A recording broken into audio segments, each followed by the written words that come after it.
আসসালামু আলাইকুম ভিউয়ার্স, কেমন আছেন সবাই? আশা করি সকলেই ভালো আছেন। আমাদের এবারের যাত্রা কিশোরগঞ্জের নিকলি হাওর, ঢাকার কমলাপুর স্টেশন থেকে 11 সিন্ধু গোধূলিতে চড়ে আমরা কিশোরগঞ্জের উদ্দেশ্যে রওনা হলাম। আর এবারের যাত্রায় আমার পরিবার আমার সাথে বলে জার্নিটা আমার জন্য একটু স্পেশাল। সন্ধে 6:40 আমাদের ট্রেন কমলাপুর থেকে ছেড়ে এসে ঠিক রাত 8টা নাগাদ নরসিংদী এসে পৌঁছালো। আর নরসিংদী স্টেশনে পৌঁছাতেই ঝুম বৃষ্টি শুরু হলো। বৃষ্টির শীতল পরশ নিতে নিতে আমরা রাত 11টা নাগাদ কিশোরগঞ্জ পৌঁছে গেলাম। স্টেশনে নেমে পূর্বে ঠিক করে রাখা গাড়িতে চড়ে রাতেই আমরা নিকলির উদ্দেশ্যে রওনা হলাম।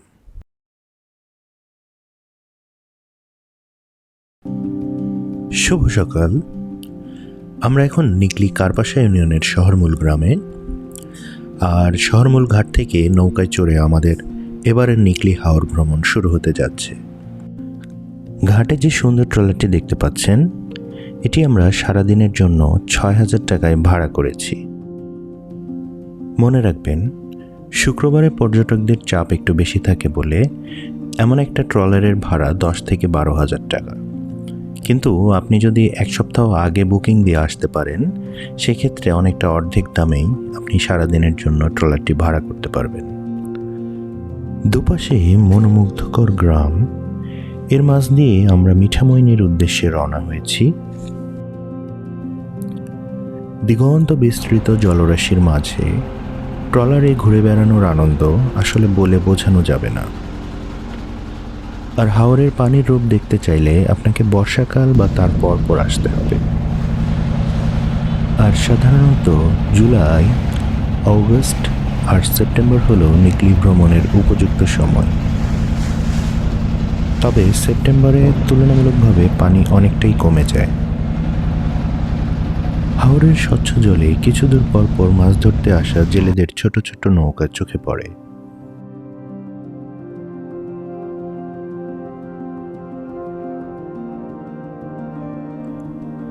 হাওরের ঢেউয়ের সাথে ভাসতে ভাসতে আমরা মিঠামইন রাষ্ট্রপতির বাড়ির ঘাটের কাছাকাছি চলে এসেছি।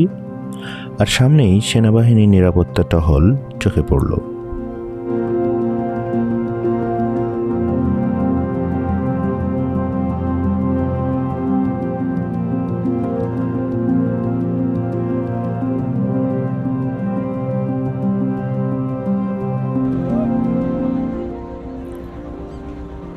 সামনেই যে ঘাটটি দেখতে পাচ্ছেন, এটি মূলত রাষ্ট্রপতির বাড়ির ঘাট নামে পরিচিত, যেখানে কম বেশি সবসময় পর্যটকদের ট্রলার আপনার চোখে পড়বে।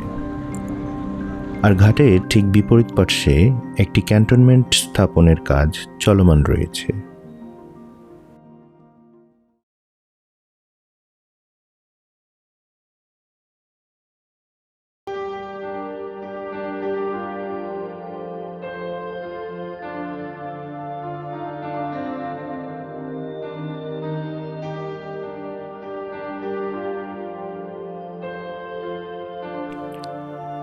রাষ্ট্রপতির বাড়ির ঘাটের কাছেই একটি সুন্দর রিসোর্ট গড়ে উঠেছে।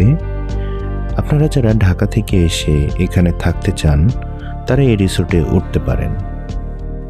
আর এই রিসোর্টের নাম হলো হাওর রিসোর্ট মিঠামইন।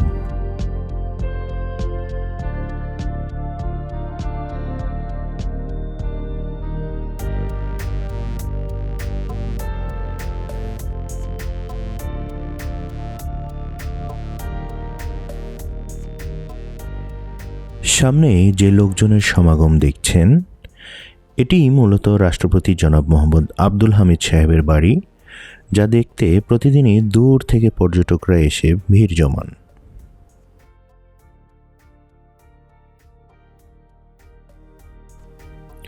রাষ্ট্রপতির বাড়ির ঠিক সামনে থেকেই আমরা ব্যাটারি চালিত অটো ভাড়া করে ইটনা, মিঠামইন ও অষ্টগ্রাম 0 পয়েন্টের উদ্দেশ্যে যাত্রা শুরু করলাম।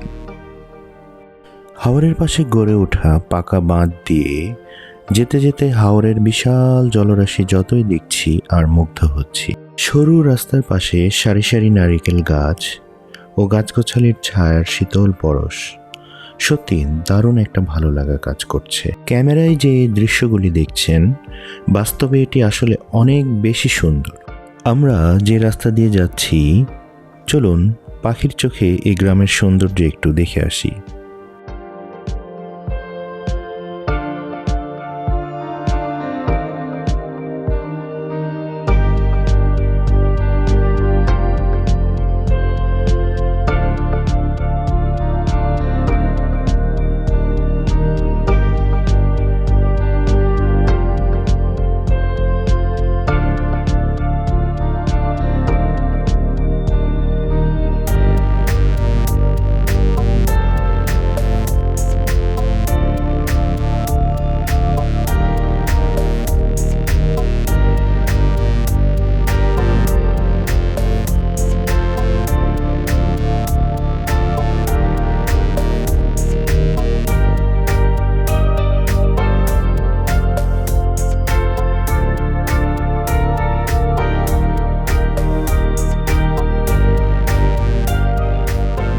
দেখতে দেখতেই আমরা ইটনা, মিঠামইন ও অষ্টগ্রাম সড়কে উঠে পড়েছি, আর এই রাস্তা ধরেই আমরা 0 পয়েন্টের দিকে যাচ্ছি।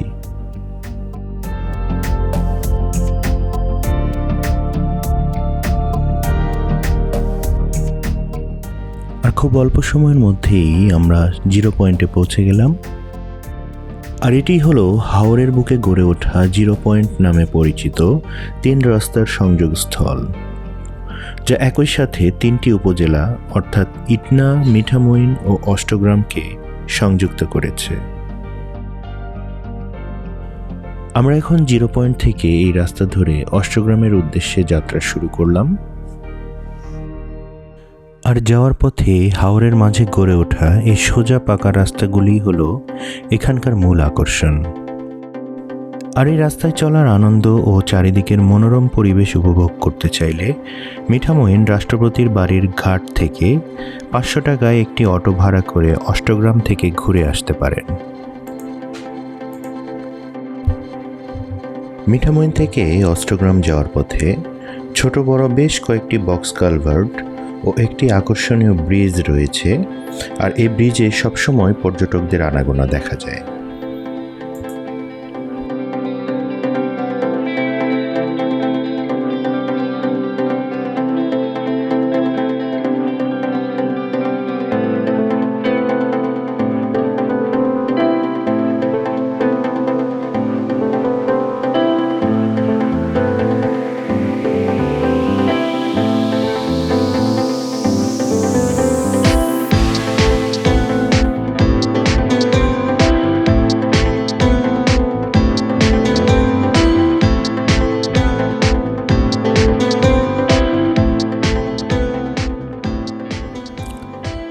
হাওরের মাঝে ছোট ছোট গ্রামগুলি যেন এক একটা ছোট ছোট দ্বীপ।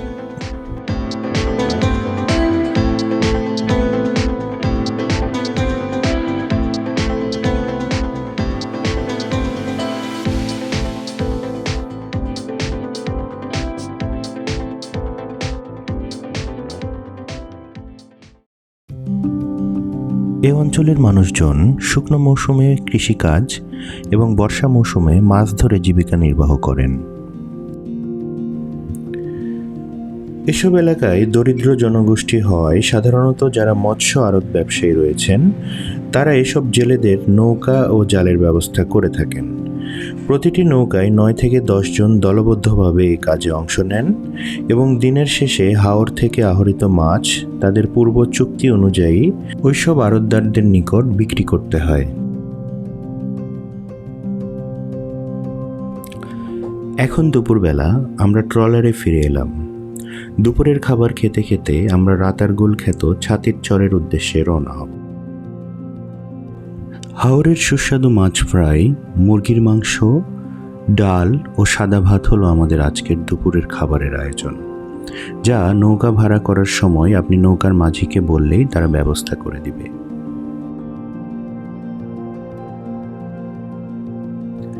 ট্রলারের সামনে বসে পানি দেখতে দেখতে খাবার খাওয়ার মজাই আলাদা। আমরা এখন সেই রাতারগুল খ্যাত ছাতির চরে চলে এসেছি। যা স্থানীয় ভাষায় ছাতির চর বৃক্ষ উদ্যান নামে পরিচিত।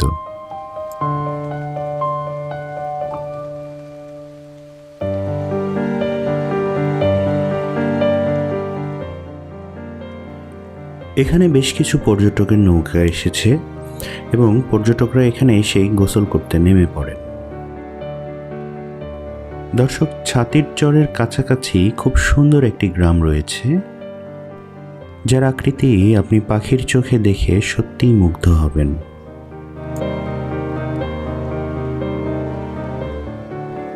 আর ছাতির চরের গাছগুলোতে পাখির পরিবর্তে গোসল করতে নামা পর্যটকদের বেশি দেখা যায়।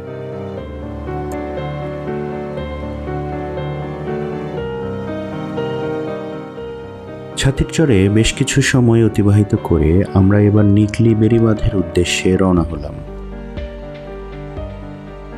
আর বিকেলবেলার এই পরিবেশটা একটু বেশি সুন্দর, যতই দেখছি আর মুগ্ধ হচ্ছি।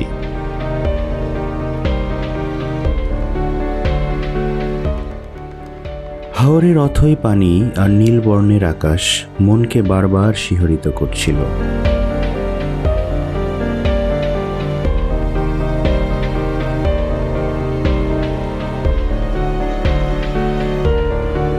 অবশেষে আমরা সেই নিকলি বেড়িবাঁধে পৌঁছে গেলাম, যেখানে বরাবরের মতোই অসংখ্য পর্যটকদের ট্রলার ও নৌকার ভিড় জমেছে।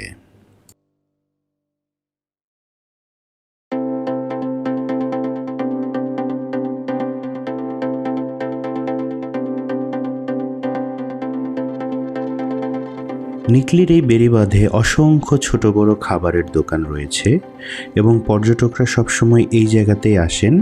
এখান থেকেই প্রয়োজন অনুযায়ী ছোট বড় মাঝারি বিভিন্ন ধরনের ট্রলার ও নৌকা ভাড়া করে নিকলির দর্শনীয় স্থানগুলো ঘুরতে পারবেন।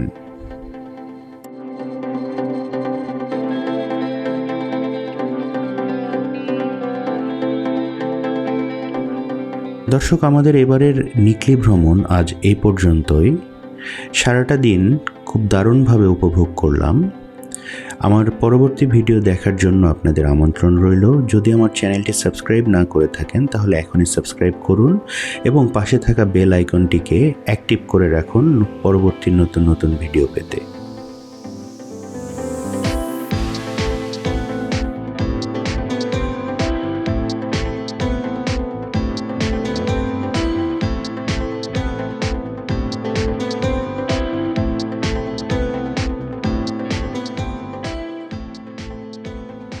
দেখা হবে পরবর্তী নতুন কোনো ভিডিওতে।